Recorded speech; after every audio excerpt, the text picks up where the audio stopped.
کی چوکھٹ پر اسی لیے آتے ہیں، کئی نظریے ہمیں دربار سے ملتے ہیں۔ ایک بندہ کتنا بھی طاقتور ہو، مردوں کو زندہ کر دیتا تھا، لیکن آخر ظاہری زندگی ختم ہو گئی۔ بندہ کتنا بھی طاقتور، بیماروں کو ٹھیک کر دیتا تھا، لیکن ظاہری زندگی ختم ہو گئی۔ بندہ کتنا بھی طاقتور ہو، لیکن ظاہری زندگی ختم ہو گئی۔ جب ظاہری زندگی ختم ہو گئی تو مزار اقدس بنا اور لوگ سلامی پیش کرنے کے لیے حاضر ہوئے۔ برادران ملت اسلامیہ، ہمیں اور آپ کو یہاں سے سبق مل رہا ہے کہ جن کی دعاؤں سے مردے زندہ ہوتے تھے، یہ ان کی قبر بنی ہے تو ہماری آپ کی بھی بنے گی۔ ہمیں اور آپ کو بھی اس دنیا سے چلا جانا ہے، لیکن نظریہ لیجیے اس قبر کے قریب کھڑے ہو کر کہ اگر وفادار ہو کر گئے، اگر وفادار ہو کر گئے، اگر اپنے مالک کو راضی کر کے گئے، اگر اپنے رسول کی سنت کی اتباع میں گئے، اگر اسی راہ پر چل کے گئے جو راہ اللہ سبحانہ و تعالیٰ کی رحمت کی طرف لے کر جا رہا، یعنی جنت کی طرف لے کر جا رہا، اگر راضی کر کے گئے تو زمین کے اوپر ہوگے تو بھی سکون رہے گا، زمین کے اندر ہوگے تو بھی سکون رہے گا، اس لیے کہ زمین میلی نہیں ہوتی، زمن میلا نہیں ہوتا، محمد کے غلاموں کا کفن میلا ہے۔ سبحان اللہ، نعرہ تکبیر، نعرہ رسالت۔ زمین کے اوپر رہے، اپنے مالک کو راضی کرنے کے کام کرتے رہے، اللہ نے زبان میں تاثیر دی تو زمین کے اوپر سے مرادیں پوری کروا دیتے تھے، اور جب وفاداری کی سند لے کر گئے اور قبر کے اندر پہنچے تو طاقت کم نہیں ہوئی بلکہ بڑھ گئی۔ کل زبان چلا کر حاجتیں پوری کرواتے تھے، آج توجہ فرما کر حاجتیں پوری کروا رہے ہیں، اور چوکھٹ پر آنے والا بادشاہ بھی یہ کہہ رہا ہے تیری ایک نگاہ کی بات ہے میری زندگی۔ سبحان اللہ، نعرہ تکبیر، نعرہ رسالت۔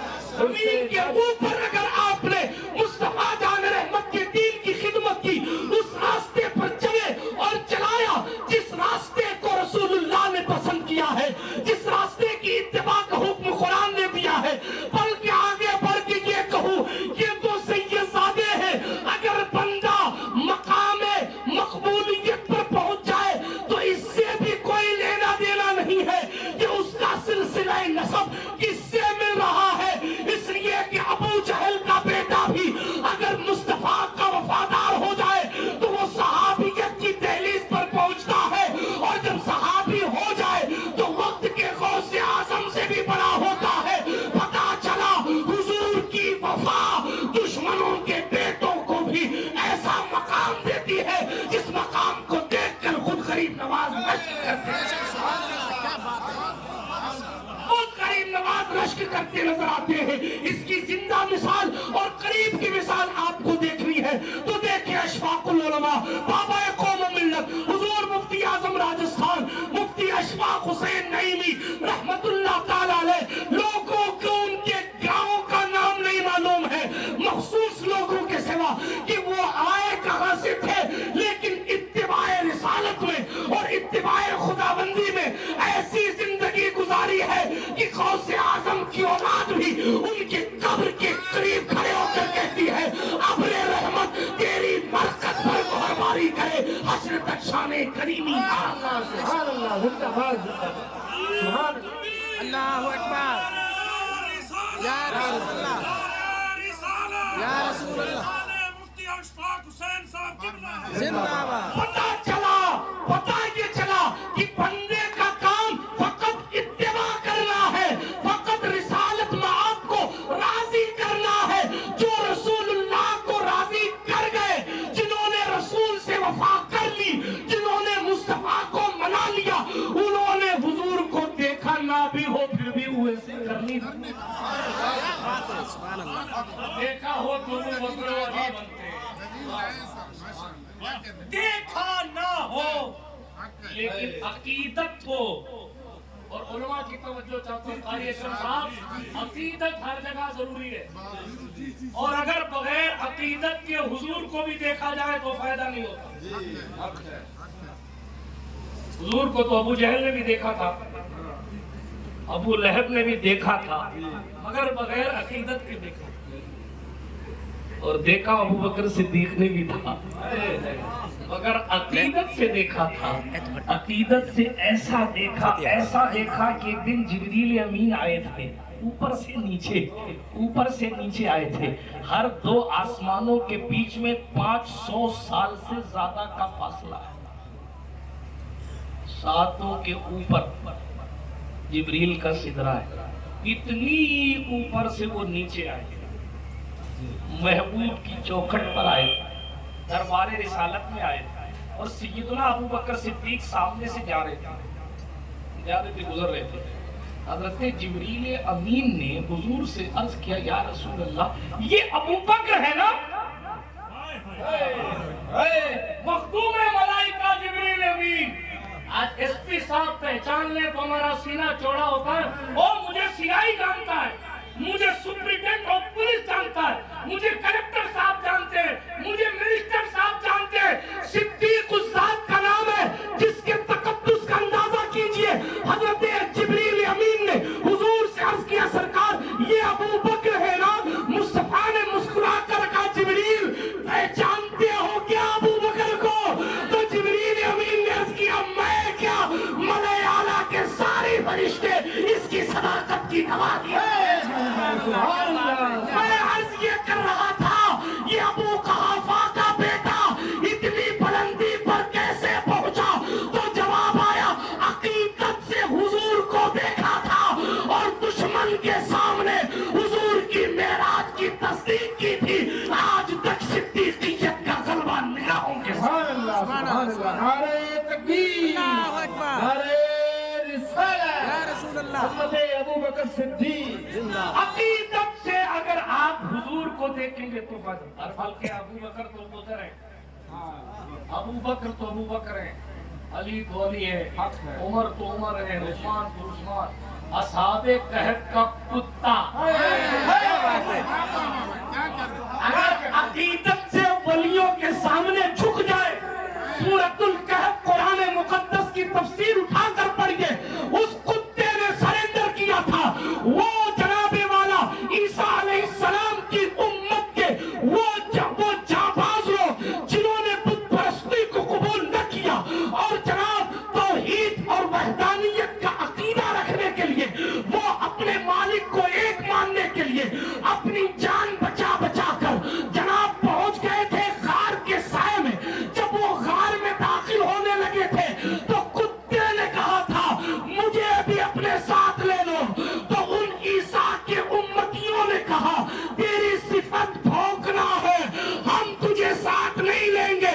زبان حال سے عرض کرتا تھا، عقیدت والا ہوں، آپ کے لیے بھونکنا چھوڑ دوں گا۔ پتا چلا عقیدت ولیوں سے اگر کتا رکھے اس کا نام قرآن میں آ جا رہا ہے، قرآن میں آ جا رہا ہے، عقیدت کتا رکھ رہا ہے۔ پھر لوگ پوچھتے ہیں کہ بھئی نواں والوں، کیکر والی والوں، روڑا والی والوں کاہے کو جاتے ہو نواں شریف؟ آپ اس سے پوچھئے گا، کتے سے پوچھ کاہے کو گیا تھا؟ تیرا کیا کام تھا؟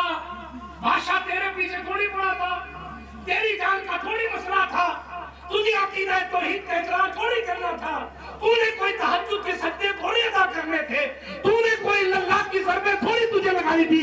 ارے میرے کتے تو کیوں گیا ادھر؟ یوں تو کتے کا تصور آتا ہے تو آدمی کہتا، حضرات کوئی دوسرا لفظ لو نا، تھوڑا تصور میلا ہو رہا ہے، مگر ولیوں کے کتے کا ذکر آتا ہے تو عاشق کہتے حضور تھوڑا اور ذکر کرو نا، سننے میں لطف آتا ہے۔ سبحان اللہ، سبحان اللہ۔ عقیدت کہاں سے کہاں پہنچاتی ہے، اب آپ اندازہ کیجئے۔ قرآن اپنے بھی پڑھتے ہیں، پرائے بھی پڑھتے ہیں، ادھر والے بھی پڑھتے ہیں، ادھر والے بھی، اور ادھر والے بھی تلاوت کر رہے ہیں، تراویح سنا رہے ہیں یا نماز پڑھ رہے ہیں۔ وَقَلْبُهُمْ قِطْمِيرٌ، اور ان کا کتا جس کا نام قطمیر۔ ارے حضرات آپ تو بھاگنے والے لوگ ہیں اللہ والوں سے، آپ کو کتے کا تذکرہ کرنے کی کیا ضرورت؟ کہا اللہ نے کیا صاحب تو ہمیں تو کرنا پڑے گا۔ اللہ نے کیوں کیا بھائی؟ اللہ نے کیوں کیا؟ کتے نے کوئی نماز پڑھی نہیں تھی، کتے نے کوئی صدقہ و خیرات پہ کیا نہیں تھا، ہاں؟ کتے نے کوئی اللہ کی صلاحیت لگائی نہیں تھی. وہ تسبیح کرتا ہوگا، میں نہیں کہتا، اللہ کی ہر مخلوق تسبیح کرتی ہے، لیکن اس طرح کی کوئی عبادت نہیں جس طرح کی عبادت ولیوں نے کی تھی. لیکن بس اسے عقیدت تھی، ولیوں سے عقیدت تھی. آپ کو چھوڑنا نہیں چاہتا، آپ کے لیے عادت چھوڑ دوں گا، آپ کو نہیں چھوڑوں گا. بے شک. آج بھی آپ آئے ہیں تو نادر شاہ سرکار سے کہیے، وہاں اس کتے نے بھونکنا بری عادت نہیں تھی، وہ تو اس کا وصف تھا جو من جانب اللہ اس کو ملا. اس نے کہا میں اپنی عادت چھوڑ دوں گا. اے اللہ والوں، آپ کی صحبت کے لیے، آپ کے ساتھ رہنے کے لیے، آپ کی عقیدت، آپ کی محبت میں بھونکنا بند کر دوں. تو کہف والوں نے کہا اچھا ٹھیک ہے، آ جاؤ ساتھ میں چل جاؤ. آج بھی ضرورت اسی امر کی ہے. غریب نواز کی چوکٹ پر حاضر ہوں، بختیار پاک کی چوکٹ پر حاضر ہوں، محبوب الہی سرکار کی چوکٹ پر حاضر ہوں، سرکار مخدوم پاک کی چوکٹ پر حاضر ہوں، سرکار نادر شاہ کی چوکٹ پر حاضر ہوں، اور حاضر ہو کر عرض یہ کریں، حضور کتے میں تو کوئی بری بات نہیں تھی، ہم میں تو بہت ساری برائی ہے، بہت ساری برائی ہے. میں فلاں فلاں برائی کو آپ کے لیے چھوڑتا ہوں، آپ مجھے ساتھ رکھیں، ساتھ رکھ لیجئے. میری نگاہیں میلی ہیں، میں آج سے توبہ کرتا ہوں، اپنی نگاہوں کو پاک کروں گا، اب اپنے ساتھ رکھ لیجئے. میری نیتیں غلط ہے، آج سے توبہ کرتا ہوں، میری نیت اچھی ہو جائے، آپ ہمیں اپنا وفادار کر دیجئے، اپنے ساتھ رکھ لیجئے. میرا کام غلط چل رہا ہے، میں حرام کمانے کی طرف چلا گیا، میں سود کمانے لگا، بیعت میں ڈوب گیا، نعوذ باللہ من ذالک. میری غلطی کو معاف کیجئے، اور میں آج سے توبہ کرتا ہوں، آج کے بعد اس طرف نہیں جاؤں گا، اس عادت کو چھوڑ رہا ہوں. نادر شاہ سرکار بس آپ ہمیں اپنے ساتھ رکھیے. انسٹاگرام کی گندگی میں ڈوب گیا ہوں، اور برائیوں کی محفل میں خاص مہمان بن کر جانے لگا ہوں. آج لیکن توبہ کرتا ہوں، یہ غلط کام میں نے کر تو لیا، لیکن سوائے توبہ کے اور کوئی چارہ نہیں ہے. آج توبہ کر کے آپ کے عرس کے موقع پر، آپ کی دہلیز پر کھڑا ہو کر توبہ کرتا ہوں کہ مجھ سے غلطی ہوئی، آج کے بعد یہ غلطی نہیں ہوگی. آپ کے لیے میں اپنی اس عادت کو چھوڑ رہا ہوں، بس آپ مجھے اپنا بنا لو. بغیر قربانی کے کچھ نہیں ہوتا.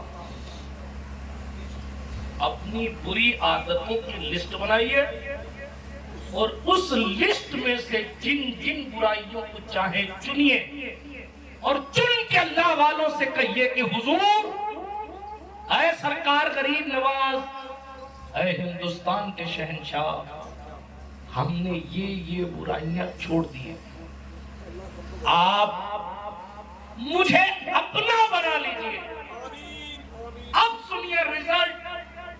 اگر عیسیٰ علیہ السلام کے امت کے اولیاء کتے کو اپنا بنا لیتے ہیں تو کتے کو بھی زندگی ملتی ہے، کتے کو بھی جناب والا اس کا تذکرہ قرآن مقدس میں آتا ہے. جب عیسیٰ کی امت کے ولیوں سے وعدہ کرنے والا اور ان کے لیے اپنی بری عادتوں کو چھوڑ دینے والا کتا اتنی عزت والا ہو جاتا ہے کہ اللہ خود قرآن میں اس کا نام لے دیتا ہے. تو حضور کی امت کے ولیوں سے وفاداری کرنے والے لوگوں کی عظمت کوئی اپنی زبان سے کیسے؟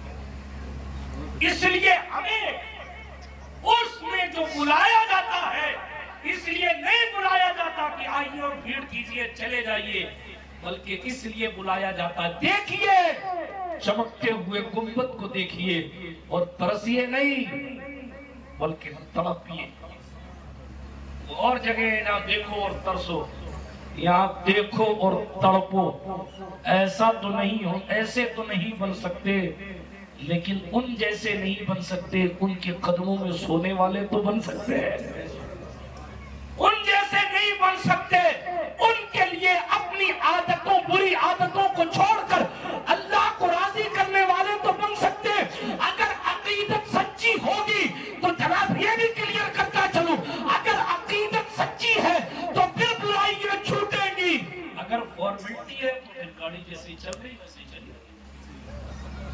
کتے کی عقیدت سچی تھی لیکن اس نے اپنی اوریجنل عادت کتے نے چھوڑ دی اللہ کے ولیوں کے لیے، اس امید پر کہ یہ لوگ مجھے اپنے ساتھ رکھیں گے۔